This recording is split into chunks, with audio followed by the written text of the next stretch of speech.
नमस्कार मित्रांनो, मी Abhijit Sarvagya. Maharashtra civil engineering exams by Abhijit Sarvagya या ऑनलाईन प्लॅटफॉर्मवरती मी सर्व महाराष्ट्रातील भावी सिव्हिल इंजिनिअरिंगच्या अधिकाऱ्यांचं स्वागत करतो आहे. बघा मित्रांनो, TPAची तुम्हाला डेट आलेली आहे. आजपासून 49 दिवसांनी तुमची एक्झाम असणारी आहे फर्स्ट शिफ्टवाल्यांची. ठीक आहे.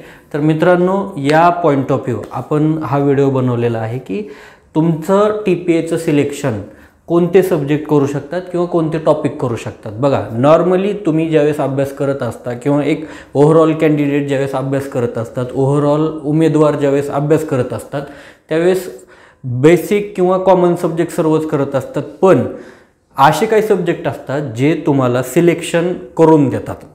मग हे विद्यार्थ्यांना माहीत नसतं बऱ्याच वेळा की आपल्याला हे टॉपिक करायचे असतात, पण ते दुर्लक्ष करतात, एक्झाममध्ये जातात आणि त्यावेळेस बऱ्याचदा क्वेश्चन त्या टॉपिकवरती येतात. मग आपण विचार करतो, अरे हे तर टॉपिक आपण केलेच नाहीत.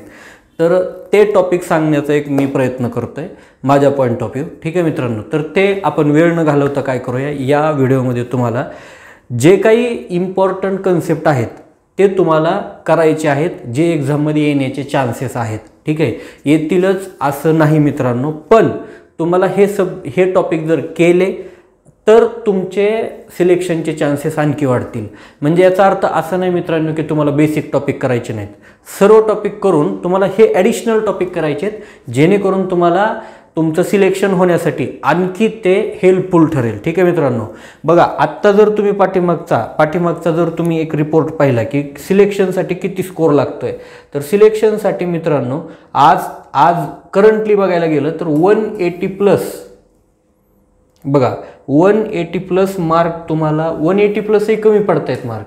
180+ मार्क तुम्हाला पाहिजे म्हणजे पाहिजेतच. म्हणजे तुम्हाला नियर अबाउट, बघा 180 म्हणजे ठीक आहे, मी आणखी करेक्ट करतो याला, 180 म्हणण्यापेक्षा आपण 160+ मार्क तर कन्फर्म पाहिजेत. म्हणजे 80 क्वेश्चन तुमचे करेक्ट यायला पाहिजेत. बघा मित्रांनो, 80 क्वेश्चन तुमचे करेक्ट यायला पाहिजेत. तर आता आपण वेळ न घालवता काय करूया मित्रांनो, हे सब्जेक्ट कोणते आहेत हे मी सांगण्याचा प्रयत्न करतो. बघा, हे नॉर्मली तुम्हाला, बघा मी एक बेसिक विद्यार्थ्याला पकडून एक मी ॲनालिसिस केलेलं आहे, त्या अकॉर्डिंग मी सांगणार आहे. बघा,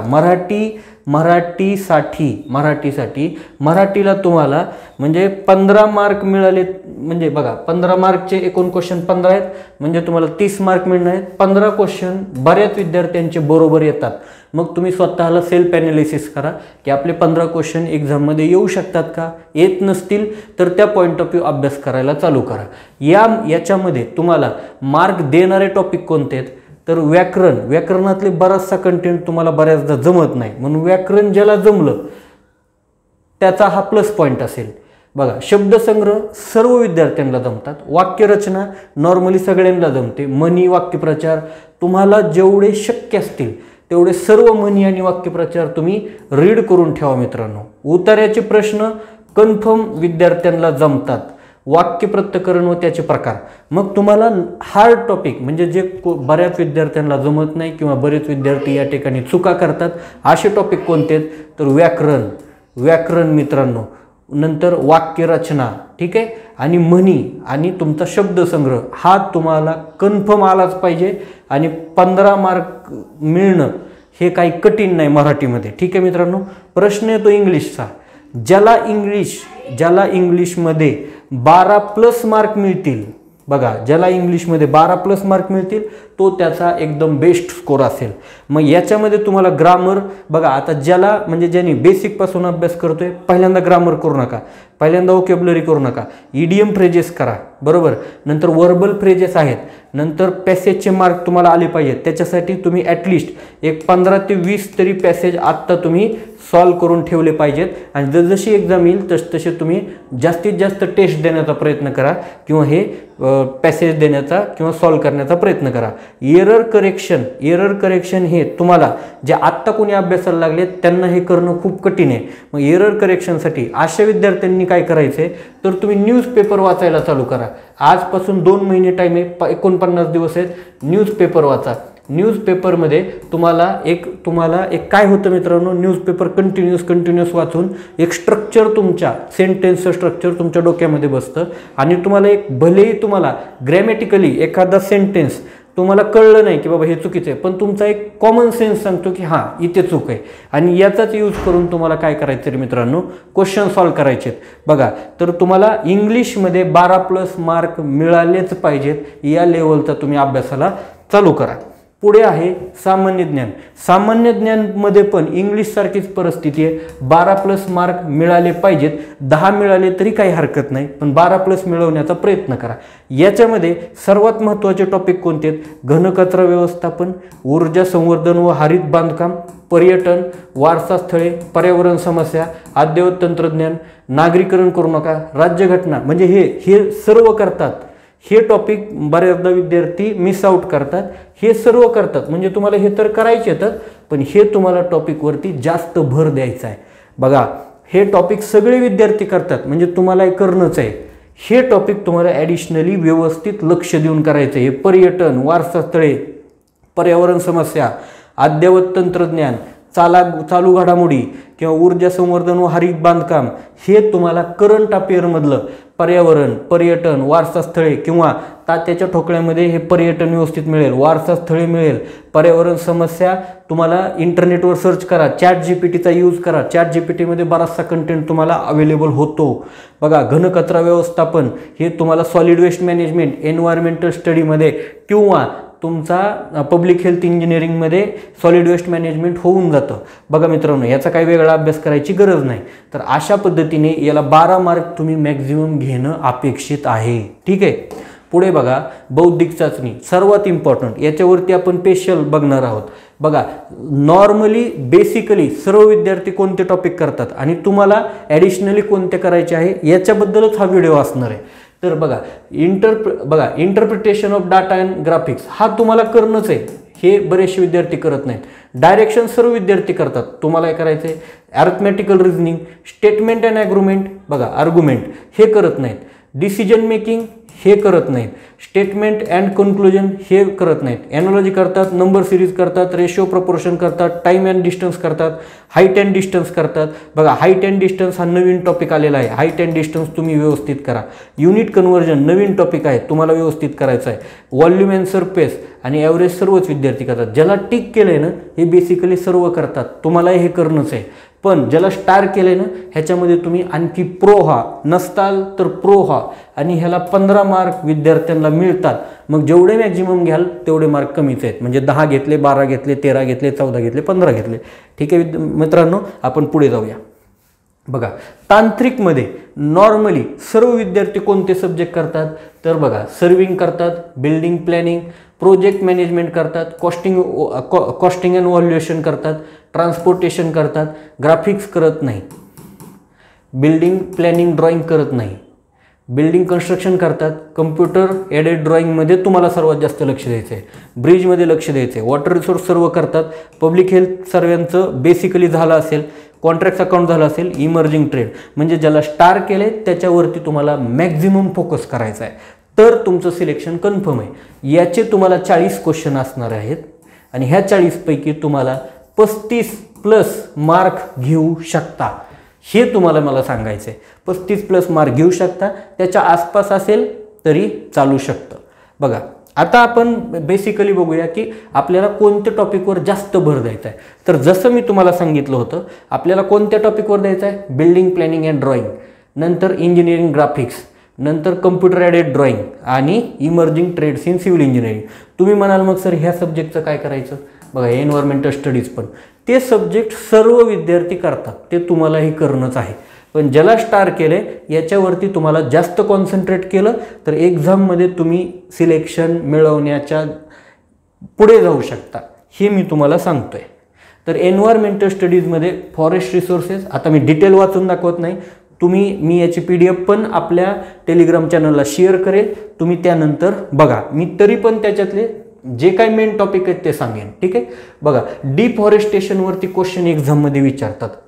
बघा मित्रांनो, डिफॉरेस्टेशनवरती एक्झाममध्ये विचारतात. नंतर बघा, वॉटर रिसोर्समध्ये कशासाठी विचारू शकतात बघा. वॉटर रिसोर्समध्ये नाही. फूड रिसोर्स बघा. एनर्जी रिसोर्समध्ये नाही. लँड रिसोर्सेसमध्ये बघा. हा टॉपिक मी घेतलेला आहे. तुम्ही डिस्क्रिप्शनमध्ये जा आणि एन्व्हायरमेंटल स्टडीजचा म्हणजे जे काही तुम्हाला मी आत्ता सिलेबस दाखवत आहे त्याच्यातला 80% सिलेबस मी कव्हर केलेला आहे आपल्या व्हिडिओमध्ये, तर तो तुम्ही पाहू शकता. बघा नंतर आहे फूड चेन.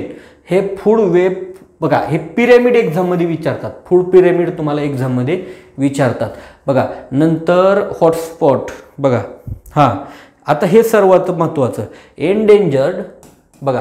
हा टॉपिक मी घेतलेला नाही. Endangered and endemic species of India म्हणजे त्याच्यामध्ये हाय म्हणजे रेड अलर्टवाले असतात किंवा रेड झोनवाले असतात किंवा हायली म्हणजे एक्सनिक्ट होणाऱ्या म्हणजे हायली नाश होणाऱ्या कोणत्या आहेत किंवा मॉडरेटली आहेत किंवा म्हणजे असं त्यांनी कॅटेगरी केलेली आहे. आणि महाराष्ट्राबद्दल ते करा. महाराष्ट्रात गिधाडांची संख्या खूप झपाट्याने कमी होते, तर त्याच्यासाठी आपण एक अभियान पण वापरलेलं आहे किंवा अभियान पण महाराष्ट्र सरकार घेऊन आलं तर त्याचा मला ॲन्सर कमेंटमध्ये सांगा कोणतं अभियान घेऊन आलं तर. बघा हे पुन्हा आत्ता कोल्ह्यांची संख्या झपाट्याने कमी होती. कोल्ह्यांचं आणि कुत्र्यांचं ब्रीडिंग करून म्हणजे कोल्हा आणि कुत्र्यासारखा असणारा नवीन जीव तयार होतोय. हे आपलं सासवड पुणे ह्या परिसरात हे झालेलं आहे. त्याच्या रिलेटेड पण न्यूज वाचा तुम्ही. ठीक आहे. तर बघा नेक्स्ट आहे तुमचा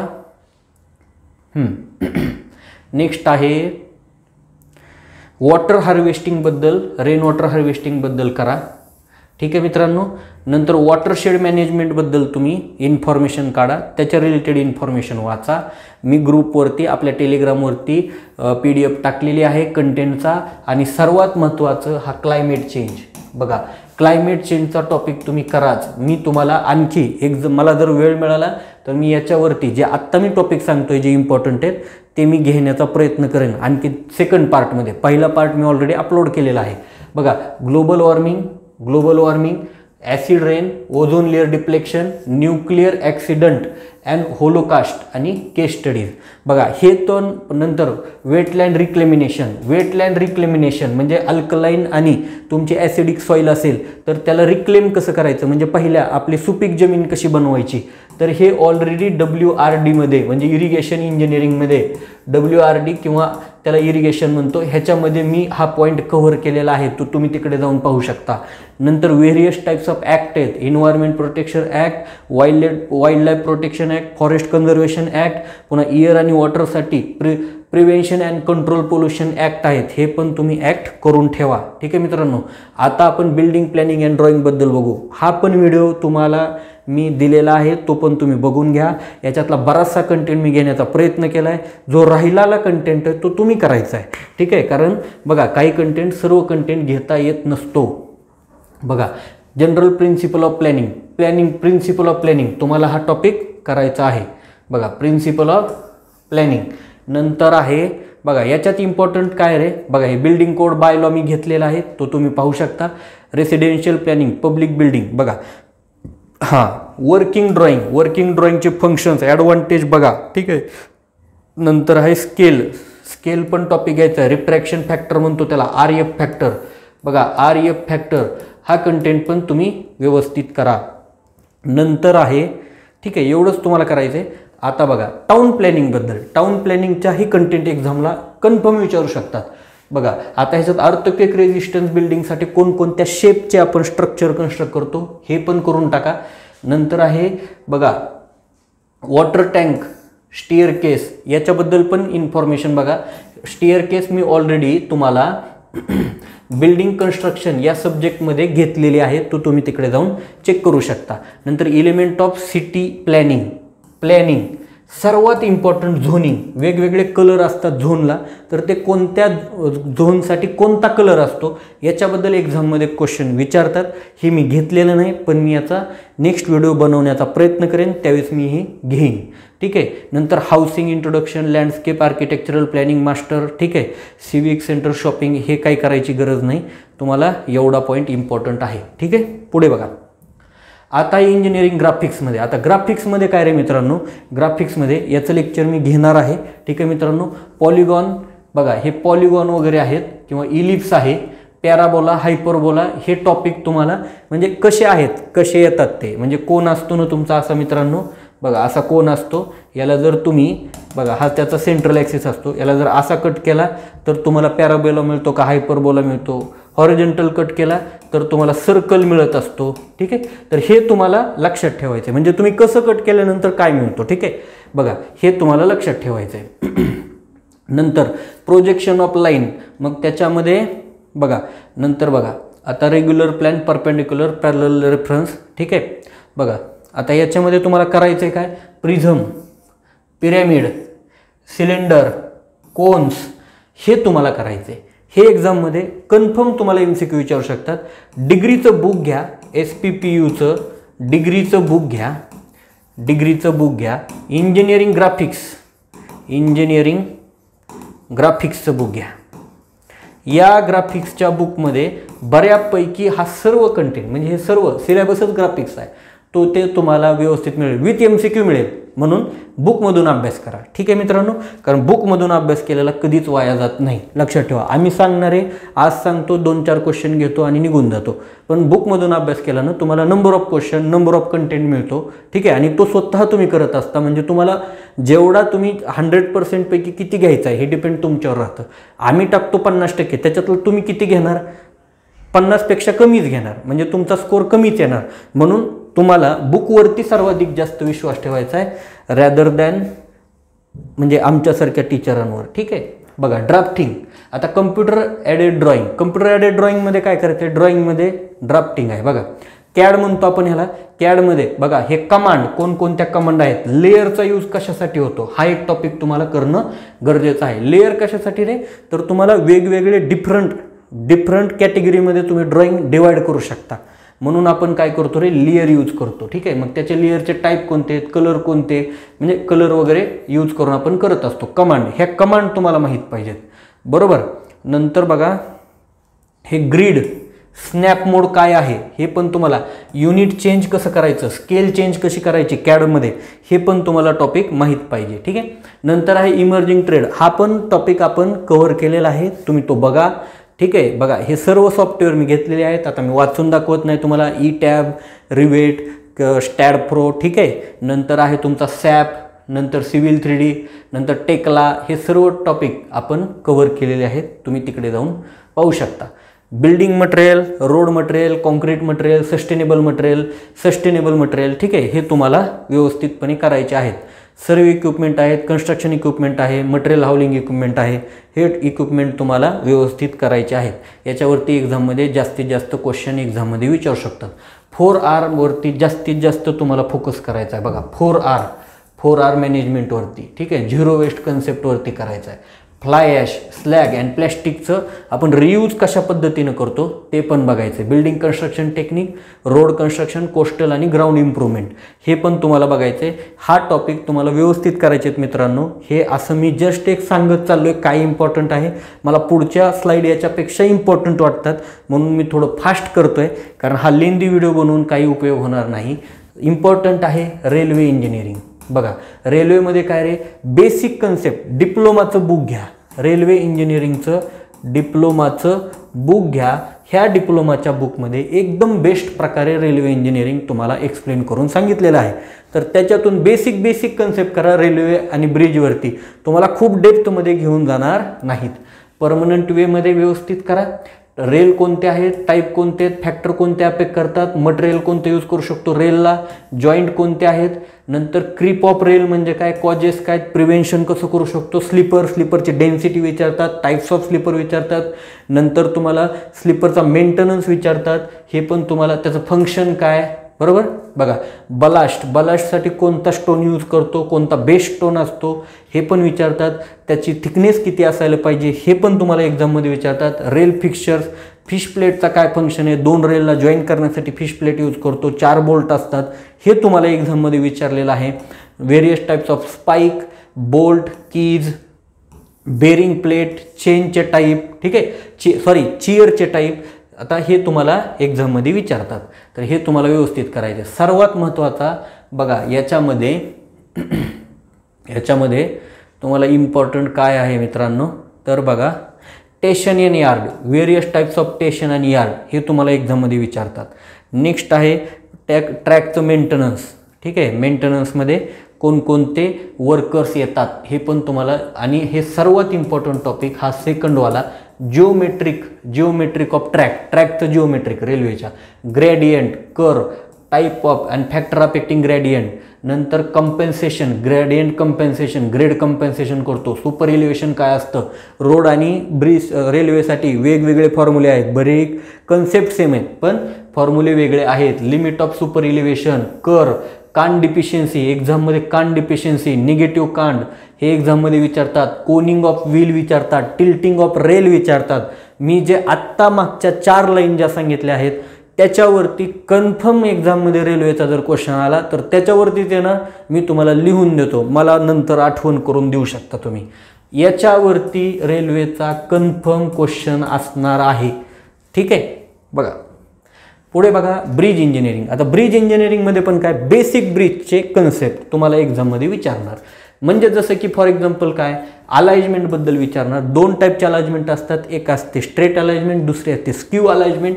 याच्याबद्दल तुम्हाला एक्झाममध्ये विचारतील. बेरिंगबद्दल एक क्वेश्चन येतो एक्झाममध्ये. नंतर हे स्कोरिंग, ॲफ्लक्स, इकॉनॉमिकल स्पॅन, नंतर फ्री बोर्ड, कट वॉटर, नंतर ईज वॉटर ह्याच्यावरती पण एक्झाममध्ये विचारतात. Various types of pier, abutment, wing wall, foundation, bearing हा पण टॉपिक महत्त्वाचा आहे. पियरचे तुमचा कन्सेप्ट महत्त्वाचा आहे. अबुटमेंट कोणकोणते, टाईप कोणते आहेत, विंग वॉलच्या टाईप कोणते आहेत, कोणत्या कंडिशनला कोणती विंग वॉल यूज करतो हे एक्झाममध्ये विचारले.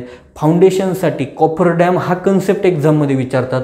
आणि सर्वात इम्पॉर्टंट मित्रांनो ब्रिजच्या बेरिंग. बघा बेरिंग ऑफ ब्रिज, बेरिंग ज्या यूज करतो ना त्या खूप महत्त्वाच्या. त्यातली त्यात ते रॉकर बेरिंग एक्झाममध्ये तुम्हाला कन्फर्म विचारलेली आहे.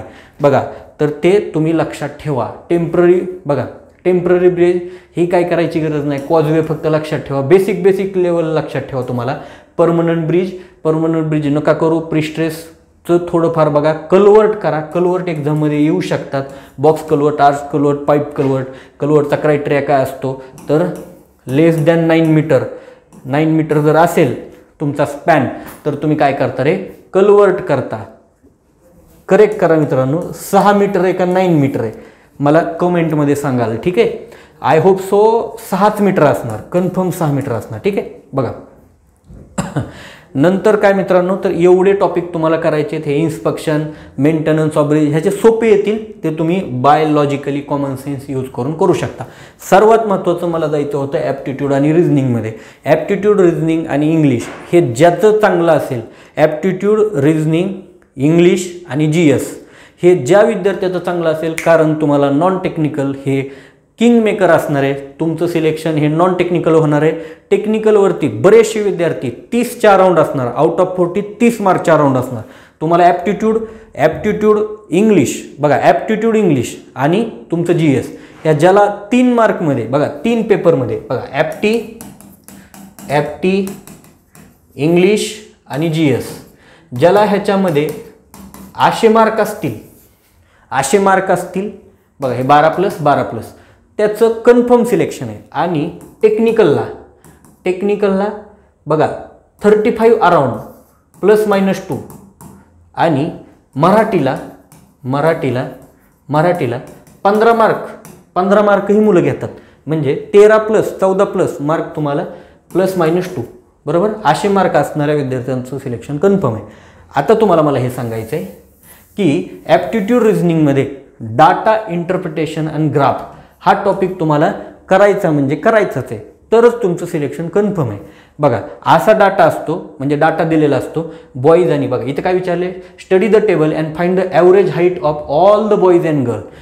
बॉईज अँड गर्लची ॲव्हरेज हाईट काढायची, म्हणजे पूर्ण बॉईजची समेशन करायची, डिवाइड बाय किती करणार 8 करणार, प्लस तुम्हाला काय करायचं गर्लची पूर्ण समेशन करायची, डिवाइड बाय 8 करायचं. बघा ॲव्हरेज बॉईजची केली समेशन, प्लस बघा बॉईजची ॲव्हरेज, गर्लची ॲव्हरेज. आता ह्या दोघांची पण ॲव्हरेज करायची, म्हणजे काय height of all boys and गर्लची ॲव्हरेज करायची, म्हणजे हे डिवाइड बाय अजून 2 करायचं. तुम्हाला करेक्ट आन्सर मिळून जातं. असं टेब्युलर फॉर्ममध्ये व्हेरियस डाटा दिलेला असतो, तो तुम्हाला सॉल्व्ह करता आला पाहिजे. बघा इथं पण दिले, इथं काय दिले, study the table and find the P1 and P2 and P1 P2 plus बघा P1 plus P2 plus P5 काढा. पण Pचं काय रे, P is equal to 2 into number. बघा P काय, आता हा P1 आहे, याला P1 म्हणणार, P2 simultaneously P3 P4 P5. तुम्हाला विचारले P1 ची व्हॅल्यू, P1 ची व्हॅल्यू किती असणार, आता P ची व्हॅल्यू 2 इंटू नंबर आहे, मग P काय 1000 इंटू बघा P1 साठी काय येणार 1000 इंटू 2 P1 साठी. P2 साठी किती येणार, P2 ची व्हॅल्यू किती आहे बघा, ही 2 ची आहे, म्हणजे P2 ची व्हॅल्यू 1250 1250. त्याला पण इंटू 2 करणार, जी व्हॅल्यू आली ती लिहिणार, इथं जी व्हॅल्यू आली ती लिहिणार. आणि P5 बघा, P5 कुठे बघा, ही P5, हा तुमचा P5 असणार, हा P4 असणार, हा P3 असणार. P5 किती आहे 2000 इंटू आपण काय करतोय, प्रत्येक Pला 2 ने मल्टिप्लाय करतोय. हे सगळ्यांची समेशन करा, जी समेशन येईल ती तुमची इथं आन्सर असेल. ठीक आहे मित्रांनो, तर हे तुम्हाला व्यवस्थित अशा टाईपचे टेबल, याच्यावरती 4-4 5-5 क्वेश्चन येतात.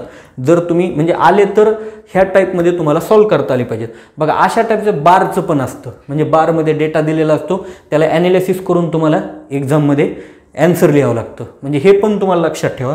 मी तुम्हाला हे अशासाठी अलर्ट करतो कारण अशा टाईपचे क्वेश्चन आले तर तुम्हाला अचानक धक्का बसण्यापेक्षा आत्ता त्या गोष्टीचा सराव करायला चालू करा. नंतर स्टेटमेंट अँड आर्ग्युमेंट, बघा स्टेटमेंट दिलेलं असतं, आर्ग्युमेंट दिलेले असतात, याच्यापैकी कोणती बरोबर आहे कोणते चूक आहेत हे तुम्हाला लिहायचं असतं. बघा स्टेटमेंट आर्ग्युमेंट आणि स्टेटमेंट कन्क्लुजन, स्टेटमेंट दिलेलं असतं आणि कन्क्लुजन दिलेलं असतं. बघा स्टेटमेंट आर्ग्युमेंट आणि स्टेटमेंट कन्क्लुजनमध्ये व्यवस्थित डिफरन्स काय तो बघा.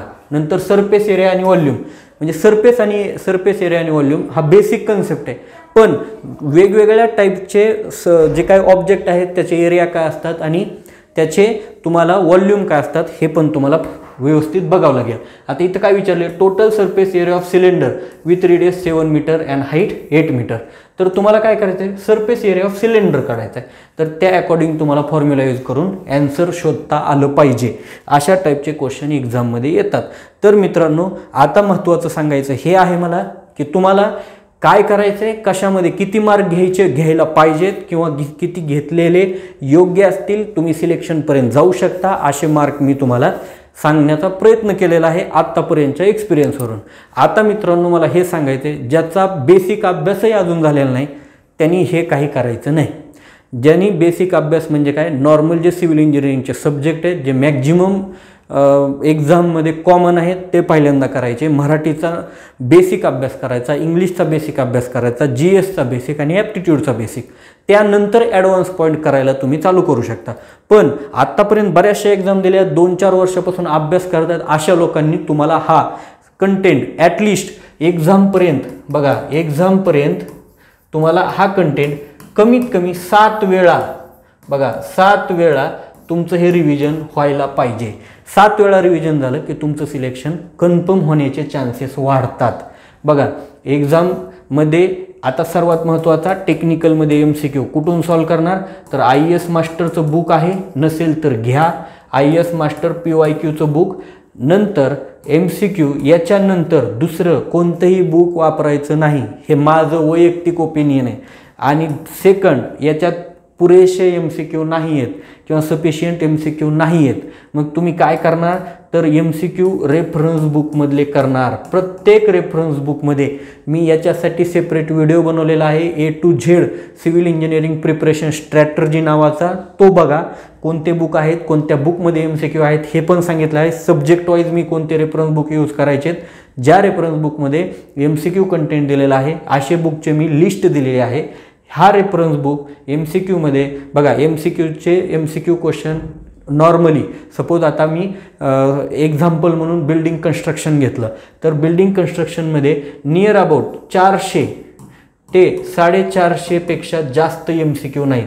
आणि तुम्हाला विश्वास बसणार नाही मित्रांनो, रेफरन्स बुकमधले ऑप्शनचा सिरियल नंबर पण चेंज करत नाहीत, डायरेक्ट क्वेश्चन घेतात आणि एक्झाममध्ये टाकतात. म्हणून तुम्हाला पहिल्यांदा हे करायचे आणि दुसऱ्यांदा हे करायचे. हे रेफरन्स बुकमधले MCQ तुम्हाला सगळे सॉल्व करायचे. IAS मास्टरमधले MCQ सर्व सॉल्व करायचे, म्हणजे आपल्या सब्जेक्टचेच फक्त TPAसाठी. आणि हे तुम्हाला ॲटलिस्ट 3 वेळा तरी सॉल्व करा, 3 वेळा तरी सॉल्व करा. जे क्वेश्चन हार्ड जातात त्याला वेगळं हायलाईट करा आणि ते वेगळे करा. ठीक आहे. तर बघा, आणि आणखी क्वेश्चन काय असू शकतो मित्रांचा, किती वेळ अभ्यास करा. आजपर्यंत बघा तुम्हाला तुम्हाला बघा असं कधीच झालं नाही की 2 महिने अगोदर तुम्हाला कोणत्या एक्झामनं सांगितले डेट, 2 महिन्यानंतरची डेट, असं बऱ्याचदा होत नाही मित्रांनो. MPSC वगैरे काय करते, ते फिक्स शेड्यूल असतं त्या अकॉर्डिंग जाते, ठीक आहे. पण अशा सरळ सेवाच्या एक्झाममध्ये डेट अगोदर सांगत नाही. तुमच्यासाठी हे गोल्डन चान्स असणार आहे. म्हणून प्रॉपरली आजपासून एकही दिवस, एकही मिनिट वेळ वाया न घालवता तुम्ही अभ्यासाला चालू करा. कमीत कमी 12 तास प्लस आजपासून तुम्ही अभ्यास करा. तुमच्यामध्ये 100% बदल होऊ शकतो. कशाच्या पॉईंट ऑफ व्ह्यू, तर तुमच्या सिलेक्शनच्या पॉईंट ऑफ व्ह्यू. हे तुम्ही मला नंतर सांगाल. जो विद्यार्थी जो व्हिडिओ बघतोय आणि जो लास्टपर्यंत पाहत आलाय त्यांनी जर 12 तास अभ्यास केला, मी सांगितलेल्या पॉईंटवर जास्त स्ट्रेस दिला, मी सांगितलेल्या कन्सेप्टवर किंवा मी सांगितलेल्या जे काही तुमचे मार्किंग स्कीम आहेत ते जर घेण्याचा प्रयत्न केला मित्रांनो, तुम्ही मला कॉल करून सांगताल की सर माझं सिलेक्शन झालं आहे, ठीक आहे. बघा मित्रांनो, एक मी नॉर्मली जे मला सांगायचं होतं ते सांगून झालेलं आहे. तुम्हाला हा व्हिडिओ आवडला असेल तर आपल्या शेअर करा, लाईक करा आणि सबस्क्राईब करा, ठीक आहे. आणि आपलं टेलिग्राम चॅनल आहे, त्याच्यावरती सर्व कंटेंट मी देण्याचा प्रयत्न करत असतो. प्लस काही इन्स्ट्रक्शन असतील ते पण सांगत असतो, काही अपडेट असतील सिव्हिल इंजिनिअरिंगच्या एक्झामच्या रिलेटेड ते पण मी टाकत असतो. तर तुम्ही त्यालाही जॉईन करू शकता. आणि सर्वात महत्त्वाचं मित्रांनो, जोरदार अभ्यास करा, कारण 2 महिन्यानंतर तुम्हाला कुणी म्हणणार नाही की, म्हणजे एवढा अभ्यास करा की त्यानंतर कुणी म्हणायची वेळ नाही आली पाहिजे की अजून अभ्यास करा, ठीक आहे मित्रांनो. तर आवडला असेल तर तुमच्या मित्रांपर्यंत पोहोचवा. खूप खूप धन्यवाद.